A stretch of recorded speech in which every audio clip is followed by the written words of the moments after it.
Hello and welcome back to Jacubication. This is a video on associative arrays. An associative array is an ADT that stores a collection of key-value pairs, where keys must be unique. Nicknames: map, symbol table, dictionary. Key feature: highly efficient lookup. As fast as a math calculation, you don't have to go through the entire array at worst to find a certain item.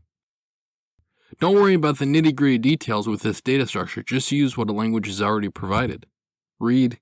Don't implement your own associative array. Example: this maps programming languages to ages in Python. C to 50 years old, C++ to 37 years old, Python to 31 years old, Java to 27 years old. And then you access the dictionary, the Java key, and you get back that Java's age is 37. Practical example: the English language has somewhere in the neighborhood of 200,000 words.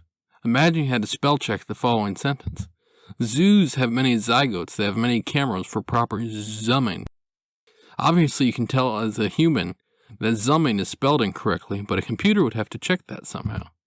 You might make a choice between putting all the dictionary's words into an array or an associative array.